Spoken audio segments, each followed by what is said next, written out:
Hello, Barry. We are back with this live stream business. We kind of did a bit of a tester last week, and I think we were quite surprised at how good it actually turned out and how much of a win it was.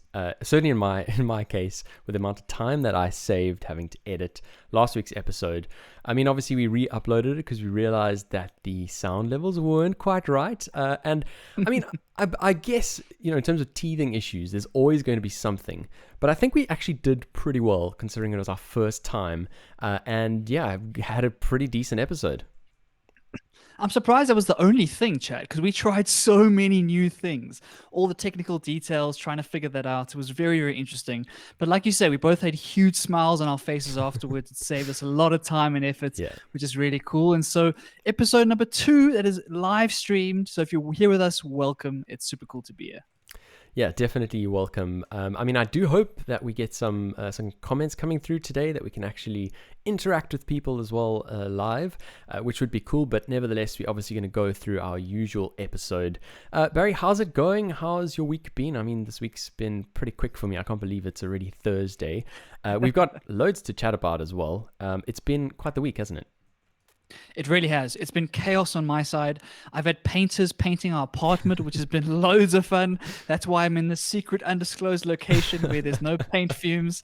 So it's been a bit of a chaotic week. I haven't really touched sides, but that's a good thing, I suppose. Busy is always better. How's yours been?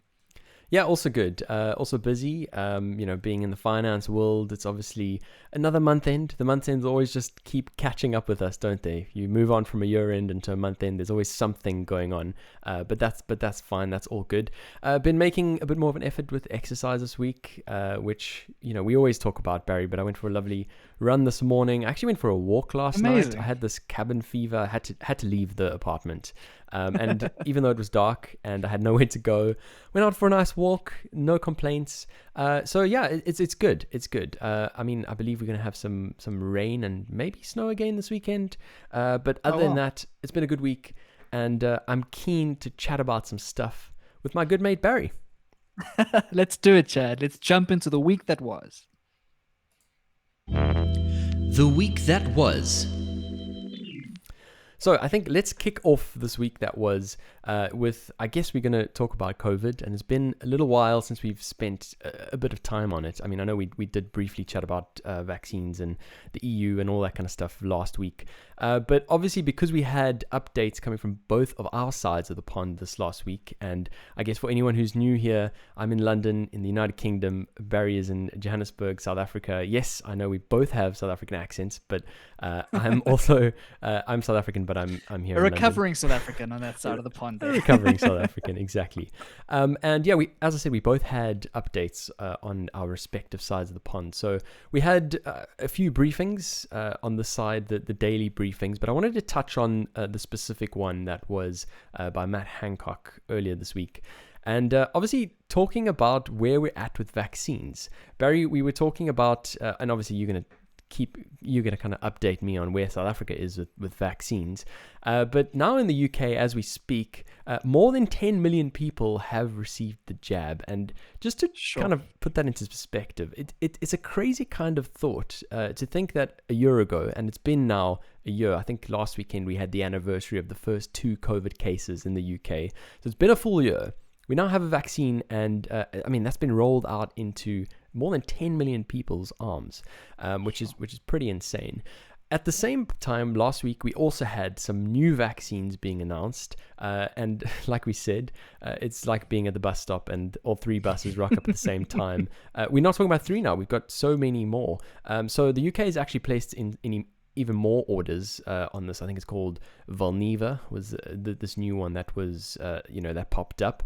And we've ordered another 14 million doses of these, which again, and I think importantly to state, because we obviously spoke about the EU stuff last week, these are going to be locally produced. So that is obviously pretty key. And obviously, as we have mentioned, we've ordered more than there are people to vaccinate. So the kind of strategy here has been to kind of protect UK citizens first, of course, and then what he said is be generous to the rest of the world. And he kind of took this no regrets attitude to vaccines. I kind of felt like I watched What is that movie, Barry? I'm sure you can. I'm sure you can.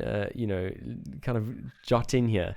There's a movie. Which one? Is it called We're the Millers? I Something mean, like that is a where- movie. I mean, what scene are you referencing here? No Regrets. There's a guy who had like tattoos on his arms. It was Jennifer yes. I Aniston. think you're right. Yeah, I think it is We the Millers. Yeah. Yeah. So the UK has kind of taken that aboard, and we're doing no regrets attitude to vaccine, which I think is a right approach. Kind of order more than we need to, and talk about this vaccine rollout as a global effort as well, which I think is pretty important. I mean, he also stressed that the AstraZeneca contract, obviously the one that's been in the media eye because of the EU, because of all of that kind of stuff, and it's actually quite astounding, and I don't think it's something we've spoken about before, Barry, so maybe we should touch on this a little bit, is the fact that the AstraZeneca contract is available at cost. So around the world, wherever you're ordering this vaccine, it's available at cost. The last article I saw about it is kind of roughly £3 for a dose. And so just in terms of like philanthropy or whatever you want to, however you want to word it, for a private company to have done something like that and produce vaccines that they're selling at cost, I think that's quite amazing. Especially in the world of big pharma, which has been known time and time again to kind of fleece these prices and drive them way up. I mean, there's been lots and lots of drama around these ginormous pharmaceutical profits that come from generic medicines that could be worth a lot less. And so it is kind of bucking that trend, and it's really cool to see. But I think in this once in a lifetime generation pandemic and this very, very difficult time everyone's going through, it's a really, really strong step for humanity. And yeah, I think it's amazing. Talking about the UK, I've read so much about how well like the distribution is going that side. So I think the UK are already setting the bar very high for what it looks like to get these jabs in as many arms as possible, as quickly as possible. And so I think there's a lot to learn from what they've done, and hopefully the rest of the world's going to follow their example. The US is also vaccinating at crazy rates, and hopefully that's going to come to more and more countries as we start to get this thing under control. I must say this week has been the first week in a long time where I felt like there's some light at the end of the tunnel. It feels like the world is kind of getting a handle on this, and we don't want to get complacent because there's still strains out there, and we're still not at the end of the road yet. But it's a really, really good sign for the world, and hopefully the UK is the first of many. Yeah, hopefully indeed. I mean, in that kind of crazy role that we've been playing the UK in getting the jab into so many people's arms, and that is really quite astounding, and I think everyone must be really quite proud of themselves in that, is also the role that the UK is playing in genomic sequencing. Hopefully I said that right. That is actually analyzing all the various strains of COVID, rather than just testing them and getting a kind of flashback of how many people have the virus, actually looking at which strain it is and how it's mutated. And that was something that Matt Hancock stressed as well, is this idea of increasing the amount of genomic sequencing that's being done here. And I mean, just in terms of all the restrictions that were taken against the UK earlier in the year when this new strain was identified, it was quite an interesting discussion as well, which I don't think we had, Barry. This idea of being kind of, being hard done by because of the fact that you're actually being transparent, because of the fact that you're releasing the information that you have, you're actually, people are actually implementing measures against you for doing that. Yeah, definitely. There are real incentives to keeping quiet. And we saw that a lot with China's numbers right at the beginning, is that they were very, very kind of covering over all the bases, making sure nothing gets out. And like you say, you get, unfortunately, get punished for that sort of thing. I've heard lots of similar discussions when we think about the South African variant that's so-called. A lot of the reason it's called the South African variant is because we figured it out. And we actually were, like I said, listen, this is the world, this is what's happening. And exactly the same with the new UK variants as well. So unfortunately, that's the way that the world works when it's in panic mode and we're trying to kind of solve this problem.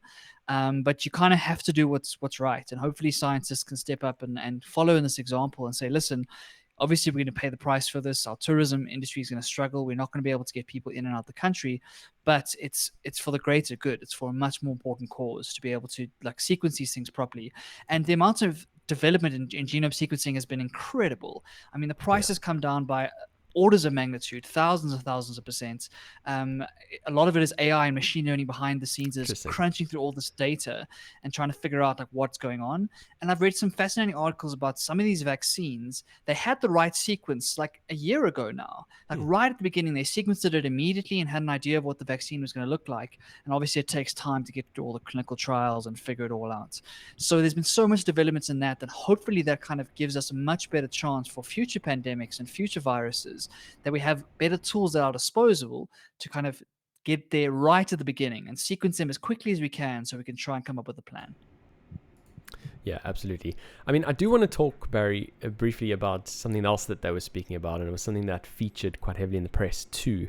And I found it fascinating because for the first time, you do kind of feel like you're living in a bit of a movie, and that is talking about the SA strain. And basically, through all this genomic sequencing, they've been able to figure out that there were 105 cases of the SA strain in the UK. And in this press briefing, just detailing those out, obviously they've tried to trace those cases back to South Africa. And what they've managed to find is that 11 of those cases have no traces to South Africa. And this is obviously quite worrying because it means that it's spreading in itself, which is problematic, of course, because we're in a lockdown. So how's it possible to have spread? I mean, are people just not complying with the rules? But nevertheless, those cases did have no traces to South Africa.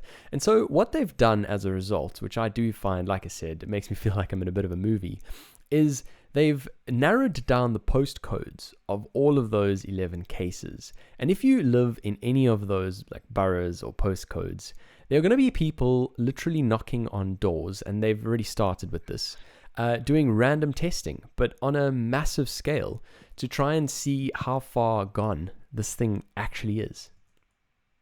It really is a movie. It really, really is a movie. And we were chatting about that. What is that movie you're dying to see, Chad? That pandemic movie that's potentially too soon? Yeah, I think it's called Songbird. I think it's out now. Songbird, yes, yeah. So that movie has one of the trailers has one of those things where you got these guys in hazmat suits trying to break down doors to get people inside. So it is a kind of scary moment, but it's the kind of proactive action that could actually really work if it goes well. If you can really find what's going on behind those scenes and why you're not able to trace those as effectively as you could, you might be able to save lots of lives going forward. So yeah, it's a weird one. I certainly would be terrified if I lived in one of those postcodes, like waiting for that knock, waiting and waiting and waiting.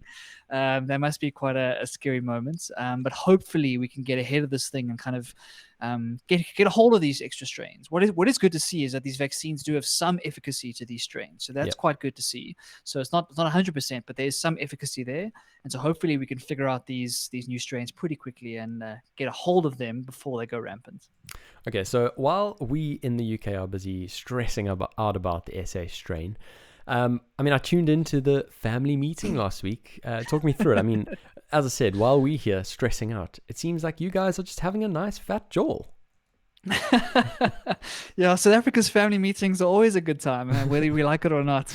And the whole world sits down in front of their TV to listen to Uncle Cyril tell us what's going on. Yep. And this family meeting was actually a rather positive one. I was a bit remiss last week. I kind of made a comment that vaccines were far away from South Africa, and I said months away. And Cyril went and announced that we had our first 1 million vaccines who landed at OR Tambo International Airport that day. And so they showed footage of him actually on the runway, kind of picking up those vaccines and seeing it come in from a operation in India. So we now have 1 million of the AstraZeneca vaccine. It's now on its way to Bloemfontein to go and get tested, and then it's going to come back once everything is good, and it's going to go into the arms of our healthcare workers. So that's really exciting, and that was kind of the main thrust of this family meeting. There's also a bunch more on the way, which I didn't realize. So just looking at some of the numbers here, there's 500,000 coming in February, then another 2 million in March, another 9 million in the second quarter, so April going onwards, and then 20 million of the Pfizer vaccine is also due in the second quarter. So I'm actually quite impressed by that. Like for all the flack that the government got because they messed up some of the vaccine payments and all the chaos behind the scenes, it seems like something is working and something is coming.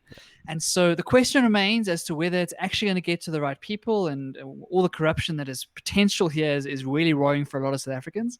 But if we can get this right, it can be a really, really good start trying to get this thing under control. So it was a positive meeting. It really was.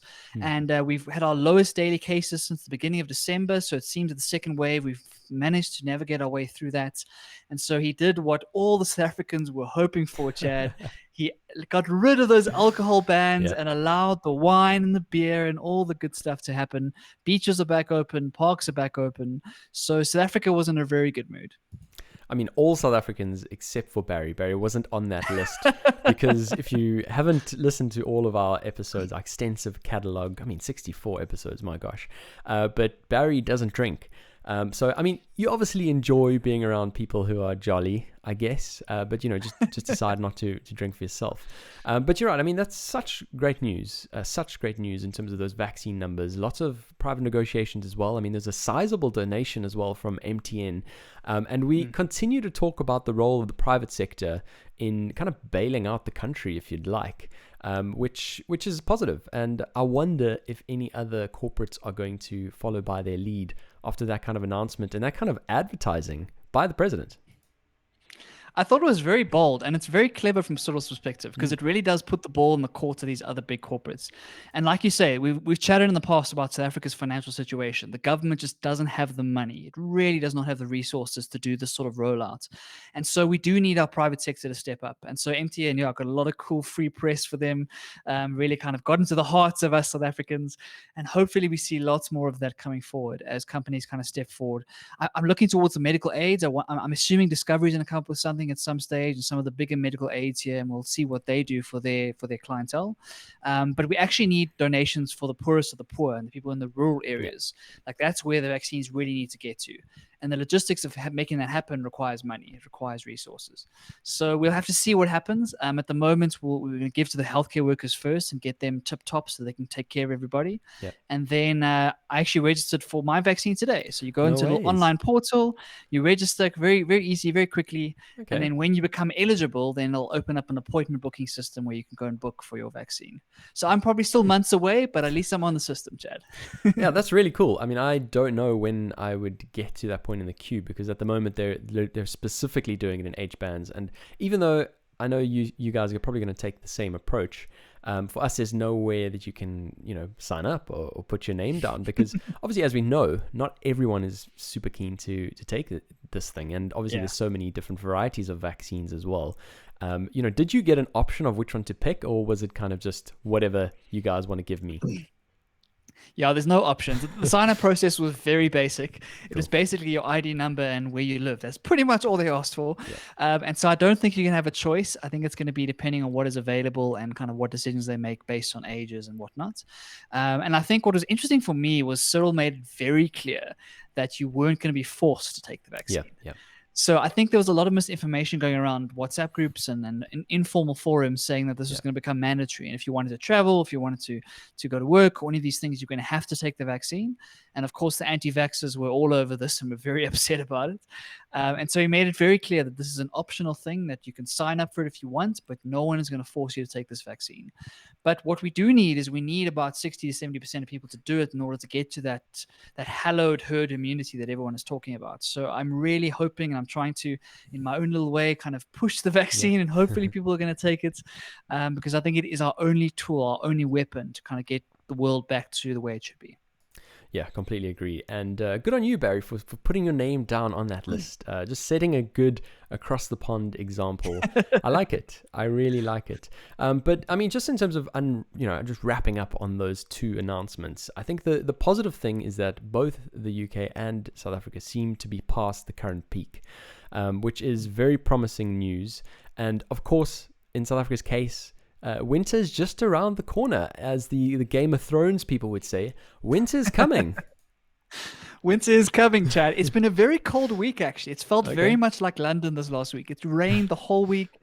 It's been chilly, and it's beginning of February, so that makes no sense. So yeah, I think winter is definitely coming, and we need to make sure we have a handle on things before we get to that stage. So yeah, very positive mood this side. Let's see if it lasts. Let's see if we can figure out the distribution of these things and hopefully get them in as many arms and as possible very quickly. Yeah, completely agreed. So the next thing we want to chat about this past week is quite a big thing. That is the Amazon CEO and co-founder Jeff Bezos actually stepping down. as CEO and kind of passing the reins over to his other co-founder. As we know, they obviously started out as a bookstore, and ultimately Amazon's journey has been a wonderful journey to follow. So what do you make of it? I mean, as we know, there's quite a big race to the moon, it seems. Anyone with money at the moment is trying to get there, and I think Bezos at this point just putting his fork in the ground and giving giving Elon Musk a run, and Richard Branson, of course, a run for their money. I think everyone was quite surprised, myself included, because there wasn't really a build-up to this. No one really thought it was coming. Amazon has just released amazing results. They had a 44% increase in profit in the last quarter, Chad. 44% on a company at that scale is unheard of. And so on the back of this, he's obviously retiring on top. He's obviously getting out of the game while he's still the king of the castle. But yeah, a really amazing story. I think he's been there for 25 years. I think that's been the journey. And when he started, like, I didn't realize that he was basically a 29 or 28-year-old guy who didn't have much going for him. He kind of, in a corporate world that wasn't really enjoying it. He was kind of a bum. He was alcoholic of some sort. And he was not a very driven, ambitious kind of person you would think becoming the CEO. And apparently his dad gave him an ultimatum saying, listen, sort your shit out, basically. And he kind of turned his life around. And like you say, he realized the power of the internet. He realized what this could mean and started by selling books and has now built one of the most successful companies of all time. And I think one of the most influential companies of all time. And Amazon is just absolute behemoth. And so to step down in his prime, like you say, there must have been a reason, and everyone is talking about it, like you say, is to take on Elon and try and see if he can take his Blue Origin rockets to the moon. And so I think it's very exciting for the space race. For anyone who's interested in space exploration, it's going to be really cool to see. And if he's going to put the same sort of verve and vigor and effort into it that he did to Amazon, then we're in for a hell of a race. And so I'm looking forward to that.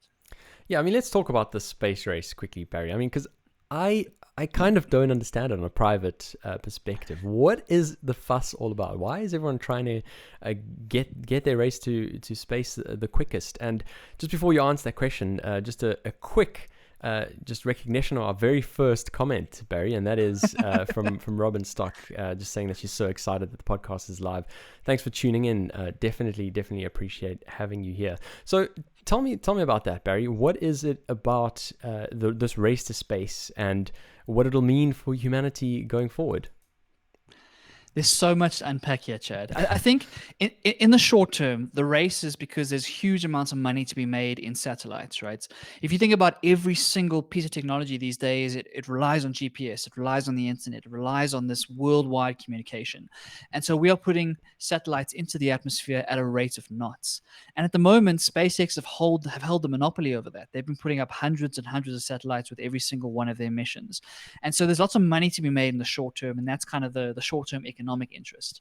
Beyond that, the more medium-term stuff is that what we don't realize is that so much of our technology today has come as a byproduct of advanced space exploration. So, for example, in 1969, we went to the moon, and it was all kind of an ego contest against Russia, right? It was like, who's going to get there first?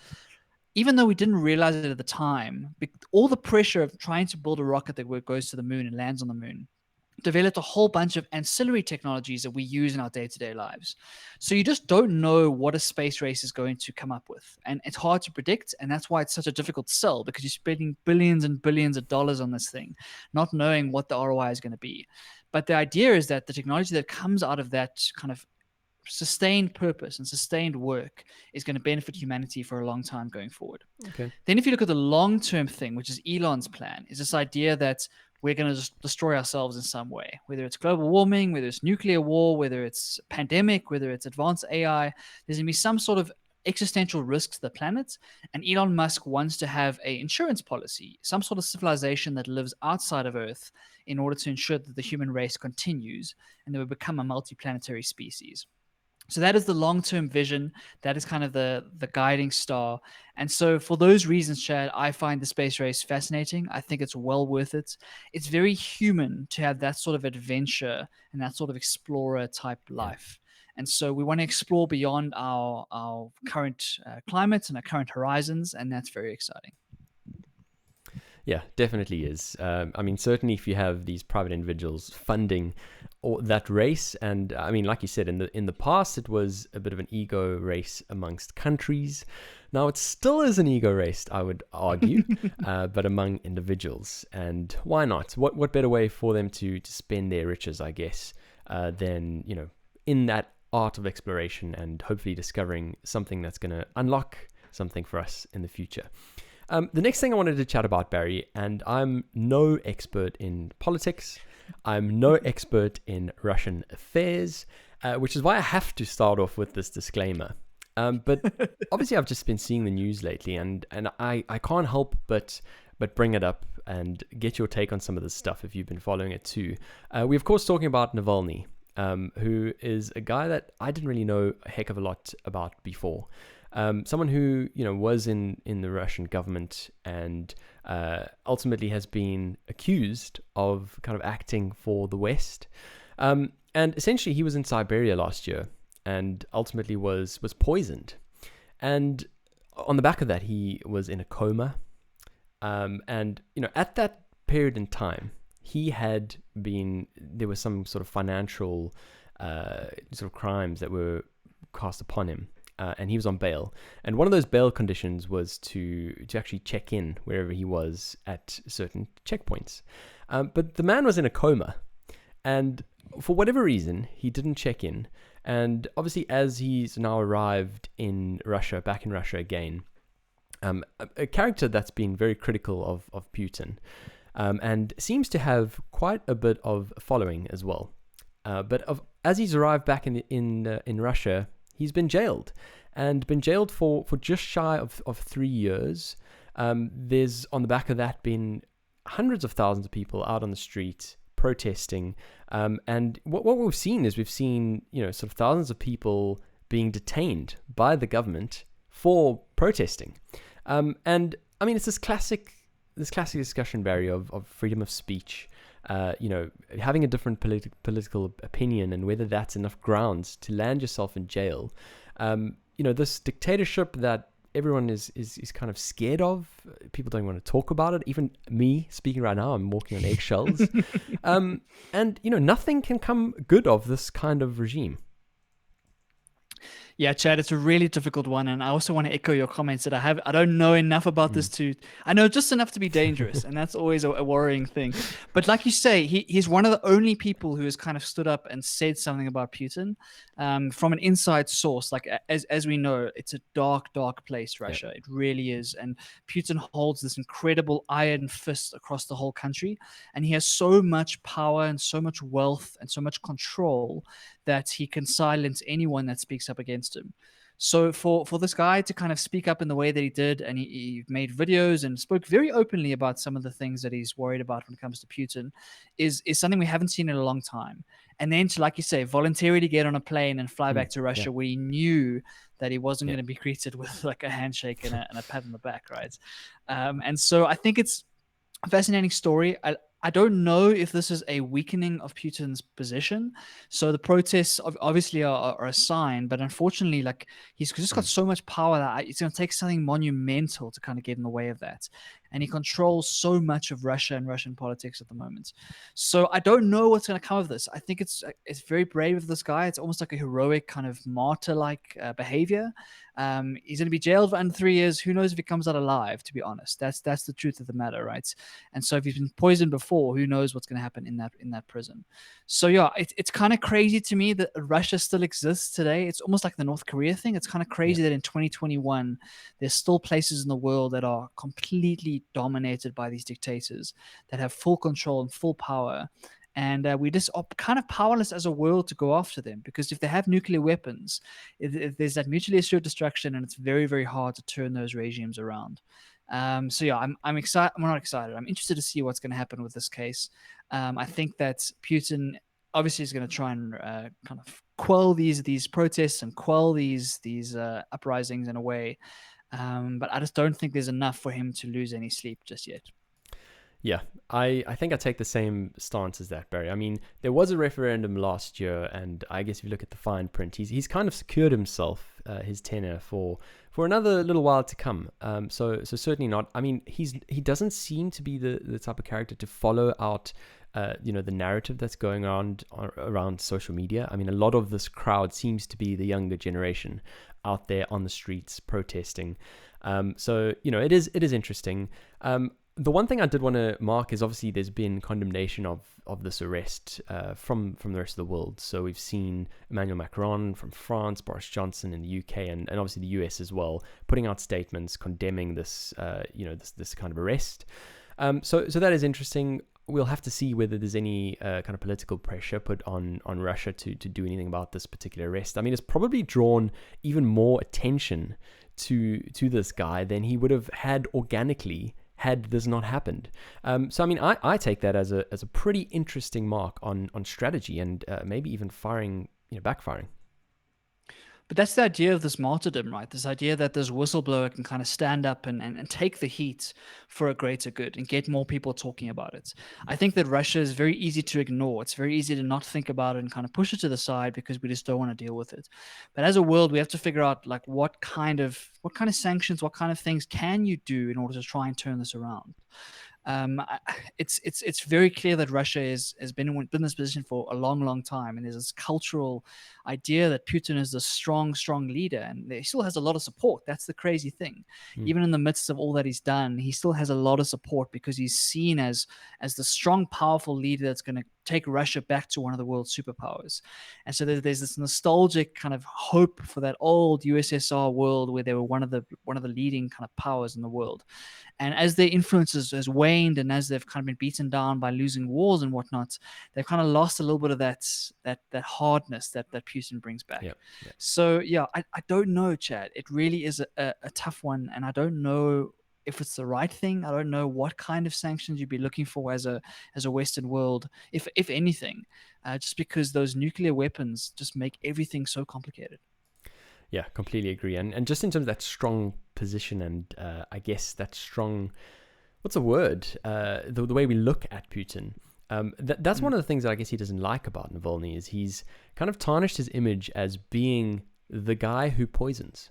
And if you look at obviously Russian history and look back at all their various leaders and all the various actions that they've taken, to be someone who poisons certainly doesn't infer that level of strength that perhaps the other leaders would have.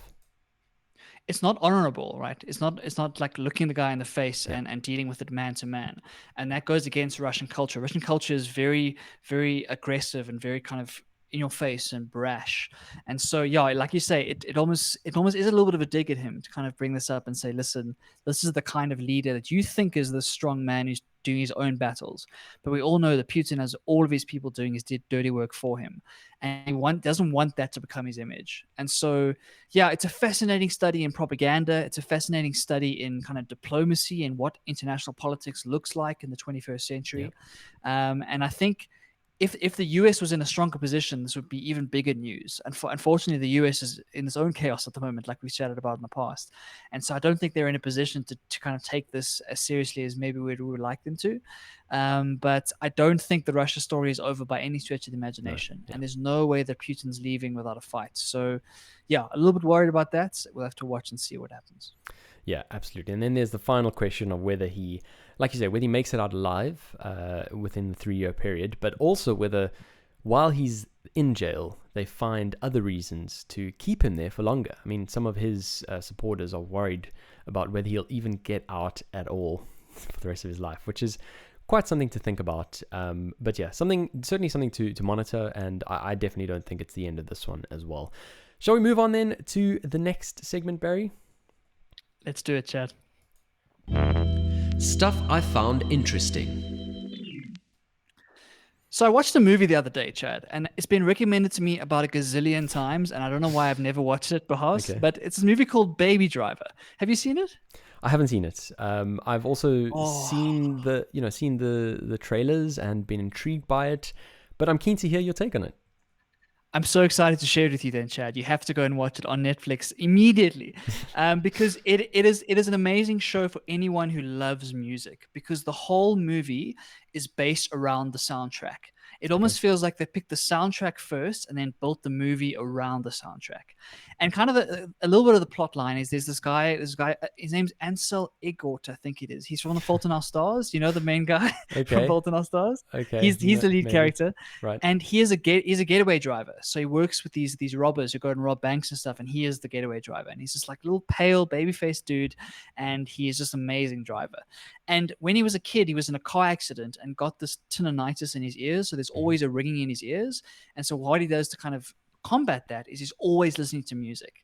And so the whole story is about him with headphones in all the time and how the soundtrack impacts the way he drives and impacts the way he lives and kind of colors his life. And so the music on its own is worth everything. It's an incredible soundtrack, mixing genres, mixing times, mixing decades in a way that's so native and so true to what's happening on screen. The direction and the sound design is absolutely insane. For example, in a lot of the fight scenes when they're like shooting at each other, they'll use the gunshots as the drums, which I think was amazing. So the gunshots become the rhythm in the action scenes, and it pulls you in. I felt myself kind of pushing forward onto on the front of my seat because this music was so compelling and so interesting. I just think it was an absolutely amazing movie. The acting was great. Jamie Foxx is amazing, and it really is a really cool story. And I think for anyone who loves music and appreciates music, this is like a movie for musicians, Chad. It sounds awesome. I mean, after building it up like that, Barry, I don't know how I can't just go and watch it. Maybe even tonight. But you're right. The music is obviously absolutely core. And I guess it's when we talk about the series that I brought up a little while ago, Little Voice, which again, just for the score alone, I'd say, go and watch it. And it's so powerful. But as a metaphor, just in terms of that story of how having music on constantly can be the soundtrack to your life, I kind of think in a weird way that is the case with all of us. And we all know the incredibly powerful, just superpower of music to cast you back to an exact moment in time, an exact emotion you were feeling. And obviously there's music for every kind of feeling, which is why, for me, it's one of the greatest gifts that we have is music. And I certainly want to go and watch it out, Barry. I mean, I've always been shocked at how a trailer can never grab my attention or not get me across that line of that clickbait line or watch bait line or whatever you want to call it. But hearing these kind of reviews, I certainly do want to go and check it out. Yeah, I love your point there about this music being the soundtrack to our life. I think it is so true. I was having a chat with a friend of mine a couple of weeks ago, and we were talking about what is the greatest human invention? Like, if you had to think about all of humanity, what is the greatest invention? And some people are like, maybe it's fire, maybe it's the internet, maybe it's all these things. And the one answer I really loved was music, because music is this thing that humanity has come up with to kind of to encapsulate memory and to tell stories and to connect with each other. And it's the universal language, right? You pick up a guitar, pick up a saxophone. That music transcends language, barriers, cultures, etc. It's really, really powerful stuff. And so I think for all of us, like, the music we choose to listen to says something about us. It's like a self-expression. Even if you don't make music yourself, just the playlist you listen to and the artist you love is an expression of who you are. And it's such a wonderful movie to kind of celebrate that. And it's weird because it celebrates it in this very like action, like very hectic, like drama movie. It's not like a happy movie by any stretch of the imagination, but the music is the soundtrack. And I just think it's so wonderful. So if you are a musician, you love music, Baby Driver, it's world class. Love it, love it, love it. Need to go and check it out. I mean, while we're talking about this, while we're talking about music, I just want to float an idea to everyone out there listening. And that is actually something that I've been doing with my colleagues. We've kind of just started out this new initiative, and that is to, amongst a group, so even if that is you and your friends, create a shared playlist on Spotify. I think they call it a collaborative playlist. And once a week, kind of assign a quota of songs that everyone can add to the playlist. So the way we've done it is 2 songs per person, and whatever it is you're listening to in that week, or what, even if you just kind of go back to stuff you used to listen to back in the day, the idea here is to share music tastes with your friends and bring up stuff that people would have never come across otherwise. Obviously, if you're Barry's friend, you would have heard about Jacob Collier last year, so you already know about him. But it's actually amazing. I mean, some of the stuff that I've even discovered just in 1 week of doing this is really cool, and it's kind of thrown me down some rabbit holes that I probably otherwise wouldn't have come across. I love that idea. It kind of reminds me, those road trips, Chad, where you got 4 people in the car and you're passing around the aux chord every Yeah, song, and everyone's playing exactly. like one of these. That's what it reminds me of. Those moments of being able to share that music, and there's something so powerful about that. And we chatted in the past about how these algorithms kind of dictate to us what music we listen to, and we don't get that serendipity anymore. We don't get that Yeah. idea of, well, here's an album I'm going to go and find, or my friend's iPod, I found like a cool new song. And so, yeah, I Exactly. think trying to recreate that is really, really cool. So I love that idea. I need to get in some of these groups, Chad. Hit me up, man. Hook me up. I mean, it's a work group, Barry, so I think I'll draw the line there. But we can create our own. We definitely can create our own. Maybe on that poker group that we had going a little while back. Maybe extend the offer there. I think it's a great idea. We chat to the guys and see if we can get some of this going. If you're listening right now and you're keen to join in a music group, let us know. Who knows? Maybe across the pond has one day. Yeah, that could be kind of cool. And also, if you're listening in right now, I know we have got a couple of people tuned in live. If you throw us a question or something that's on your mind or whatever the case is, just throw it in the comments. We'll kind of accumulate it. And right at the end, it's been a while since we've had our What's on Your Mind segment. But it would be awesome to actually have some more questions or some extra talking points while people are listening live. Don't you think, Barry? Definitely. Please do let us know your thoughts and your comments and your ideas. We love hearing from you. So if you're watching live right now, hit us up. Absolutely. So last week, I think it's been a couple of weeks now, we've been kind of briefly talking about, Barry, and while we're talking about live, this idea of Clubhouse, this new social media platform that we actually managed to work our way into this week. And I only say we because I kind of forced you in a way, Barry, by on camera, live, getting your verbal and your actual permission to secure me an invite when you do finally get your foot in the door. Oh, yeah. If you haven't watched episode 62, Chad really negotiated very well to create this pact between us where if we got one of the invites, we'd invite the other person. So for those who don't know, Clubhouse is this app where you do these drop-in audio conversations. So basically, you kind of go into the app and there's a bunch of conversations going on right now in live, real time. They aren't recorded. They aren't saved, any of that. And you kind of jump in and listen to really, really cool people talk about various things. And it's been very exclusive. You can only get in through an invite. And so we were kind of desperately saying, how can we get an invite, Chad? And then out of nowhere, a good friend of mine, a guy named Tabi, really came through for me and invited me. And then I had 2 invites. And because I'd been forced on across the pond to give Chad an invite, I just had to let him in. So we are now both on Clubhouse. And you were even in your first conversation yesterday, Chad. Tell us about that. I was. I mean, when you sent me the invite, just because I didn't want it getting lost in the web, I immediately signed up, logged in, created my profile, but didn't do a bio, like pretty much haphazardly logged in. Obviously, at some future point in time when I had the time to revisit it and immerse myself in the world. But now that I have, and now that I've actually had a chance to see what Clubhouse is all about, and I mean, let's face it, it's a pretty basic social media platform. Like you say, there are just rooms, which are for all intents and purposes chat rooms, but instead of typing, you're talking. And it's just rooms. There's no video. It's only audio. And it's basically split up in such a way that you've got like a panel of people who are at the top. You've got the next segment of guests who are tuned in live, but are kind of friends of or followed by the panelists. And then right at the bottom, you've got the rest of the audience.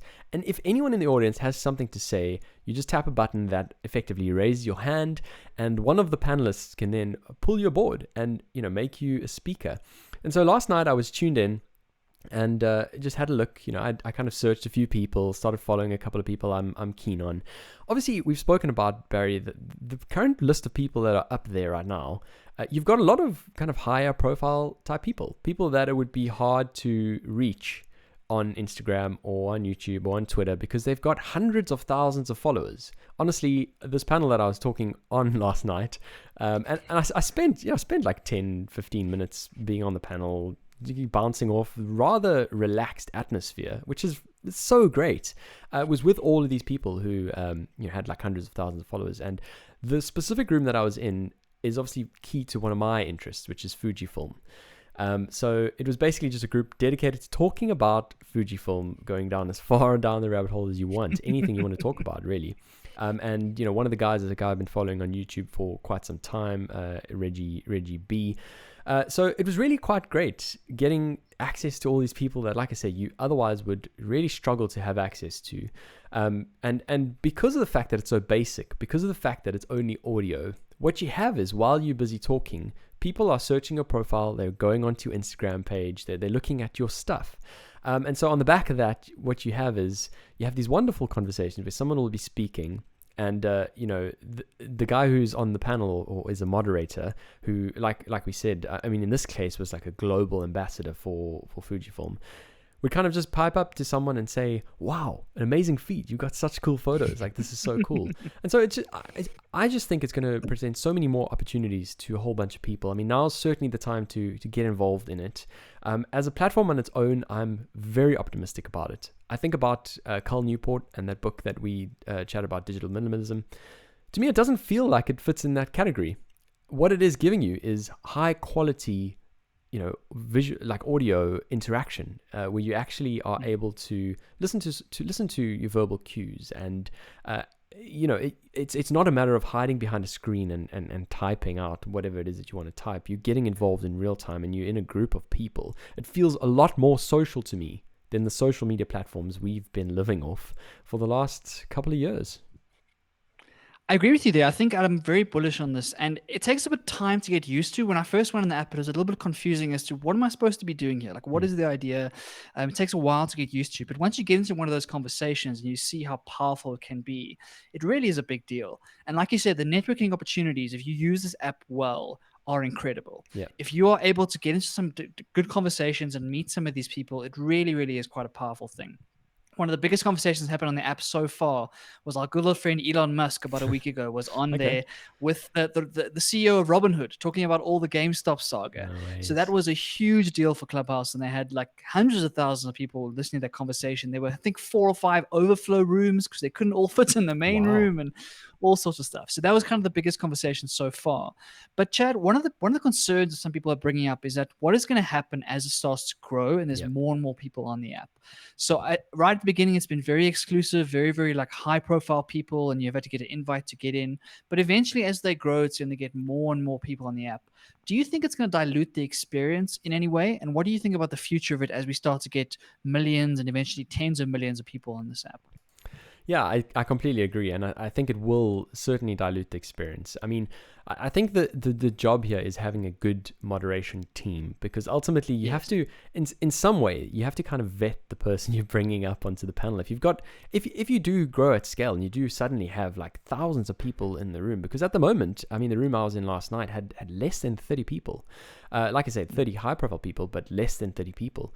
And so when you do grow at scale, it becomes more important for the moderator to really focus quite carefully at who they are bringing aboard, and ultimately whether that person is respectful, whether that person is kind of within the same spirit as the group that they've created.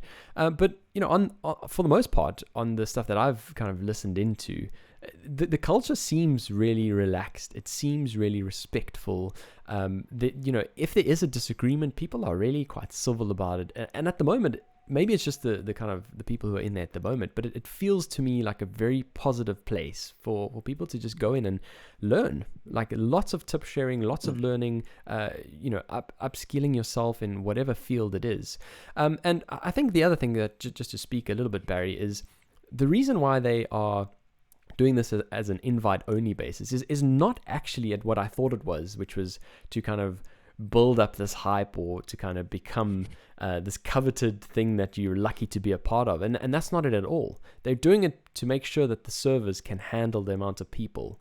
And that's why and I think it's quite smart, very slowly growing up and obviously making sure that there's no downtime, these chats can happen in real time, and all of that kind of stuff. So I think that's a good strategy, just in terms of making sure it's a stable platform, which is really important. I hear you, but at the same time, they know what they're doing. They know what they're doing. They could very easily raise a couple more $1 billion and get a couple more servers. I honestly do think it is a growth strategy. Okay. And I think it's brilliant because it has caused the kind of hype. I mean, we were excited about it. We had FOMO and we Yeah. halfway across the world in South Africa and in London, right? And so what started as a Silicon Valley type thing is now growing across the world. But I agree with you completely. There's so much potential here for real conversation. I've always been on the belief that the way we make progress as a society and as people is through conversation. It's not through tweets. It's not through like face shouting at each other on Facebook.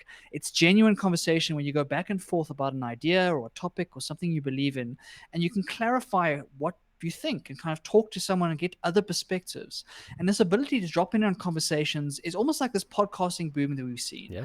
I feel so close to the podcasters that I listen to on a regular basis. I feel like they're my best friends because they live with me in these AirPods all the time, right? But they don't know me at all. This gives an opportunity to interact with those people and have two-way conversations that are really meaningful. And so I'm very bullish on it. I really want to spend some more time.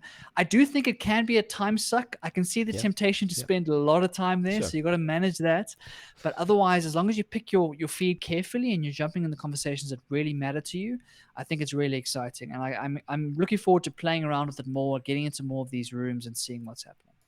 Yeah, and then the other thing, I guess, is the people who are speaking, the people who do currently have hundreds of thousands of followers on whatever platform, what are they getting from it? What are they getting from being so generous with their time? Because they do spend hours in each of these rooms just talking to the average man on the street. So how do you think about that? And I guess the route to monetization for this platform, all of that kind of stuff. How do you think about what these moderators and room creators are actually getting from this? Or do you think it is a genuine community, sense of community, giving back, that kind of stuff? That's the reason why they're doing it.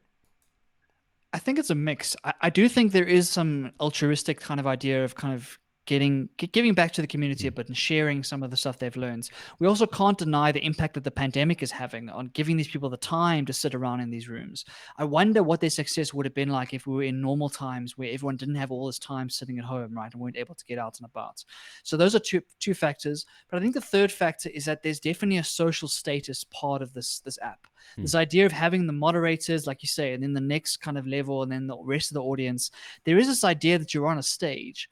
And so instead of going and speaking at a conference or speaking at some sort of big event to thousands and thousands of people, you can achieve the same thing from your bedroom in a much more intimate way. Yeah. And so they built the app in a really clever way that really pushes that status way up. And I think that's what a lot of people are doing, and that's the reason Elon is getting on there, because he can really share his message with lots and lots of people and kind of cement his claim as one of those people who's worth listening to. And the idea, I think, is to then siphon that audience into your Instagram, your website, your tweets, all of that other stuff going forward. Yeah. But building that brand is so important. But for someone like us who can go in there now and kind of, we can build our own brand. I mean, Tabi, my friend, has been doing really well, has been hosting some amazing conversations so far. Awesome. And so if you are interesting and you have this thing, but you maybe weren't going to become a YouTuber because you were kind of worried about the editing piece, or you weren't going to become a public speaker because you got a little bit of fright in that respect.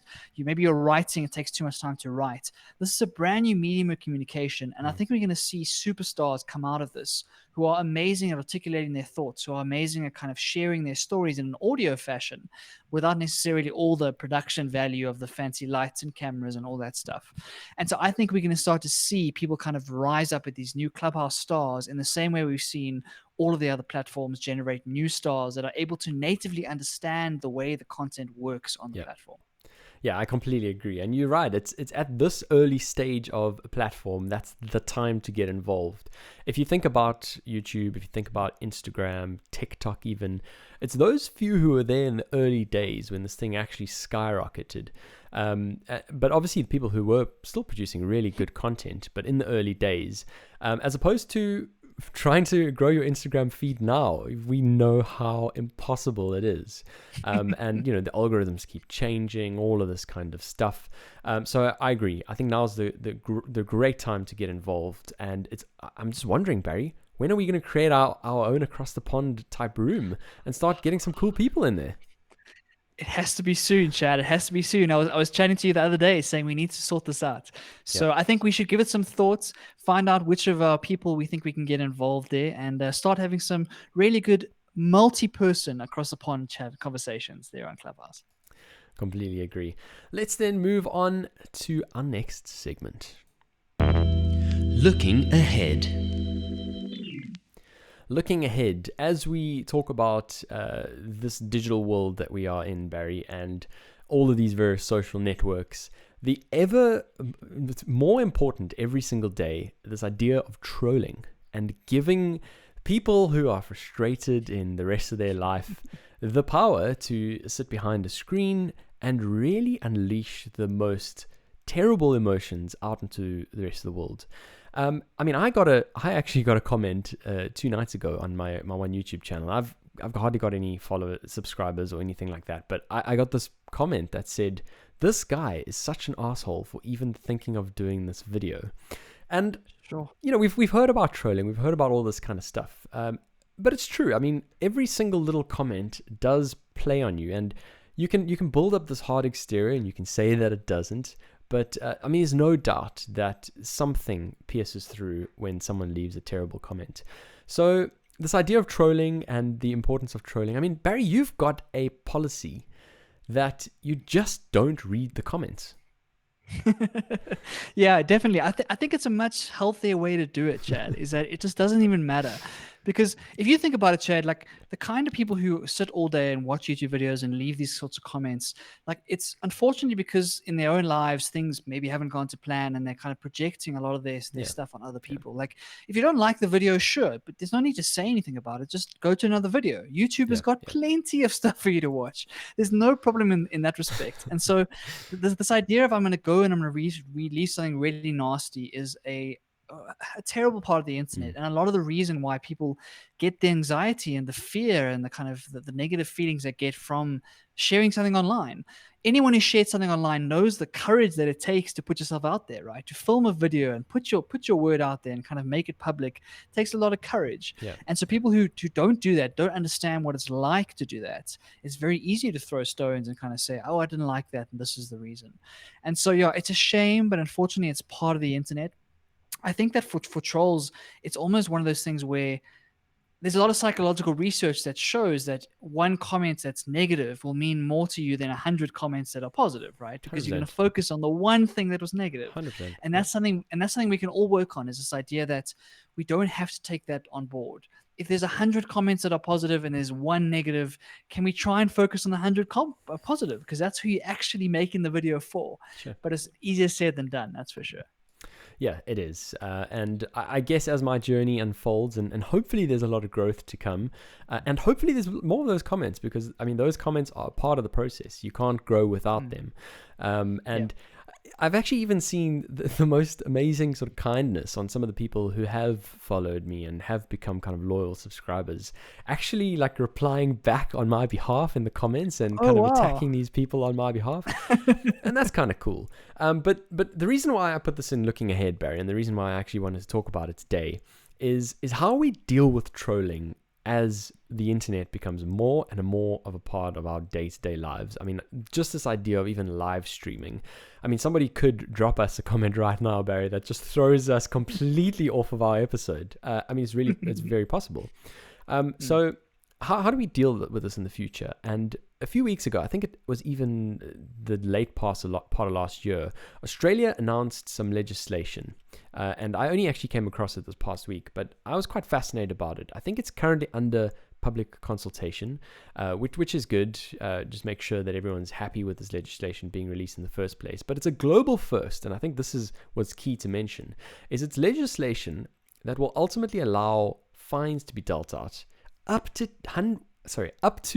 $110,000 for individuals. For an individual, that's a staggering amount of money for someone who is sitting behind their computer, firing out all of these things with the thought that they're anonymous, with the thought that they're using some arbitrary email address or whatever the case is. No one's going to track them. But the truth is, there's so many digital signatures that you leave behind every time you do anything online that it is possible. And then for corporations or companies who, I don't know how it would happen, but have maybe employees that go rogue or whatever the case is, fines of up to $500,000 Australian dollars, which is quite staggering. And I'm quite chuffed to see this type of regulation. Yeah, it's interesting because it brings up the same debate that we've been having in the US around the Trump stuff. Is that what is the freedom of speech argument in this debate, right? So obviously we want to root out this nonsense. We want to get rid of this sort of really vitriolic rhetoric online, and it's important for all the platforms. They do everything they can to kind of pull that down because it really is a stain on what otherwise could be a Mm. really cool community building moment. But at the same time, it's like when you start making these sorts of laws and you're trying to enforce them, you have to have someone to enforce them. And you got to have someone to decide what is okay and what isn't okay. What is constructive Yeah. criticism versus what is like genuine hate towards someone. And in a lot of cases, it is quite obvious. In a lot of cases, you can make those calls. But the moment a law like this comes out, there's going to be all this discussion around like who is the watcher, who is the person who's going to be doing this, and what kind of right do they have to start to create this what is in effect censorship. Yeah. It is in effect censorship, right? And so yeah, it's such a difficult one because I understand what they're trying to do, and I think it's the right intention and the right we want to root this out of our society, but it's so difficult to do when you want to uphold freedom of speech in all its places. So yeah, I have conflicting feelings about it, Chad.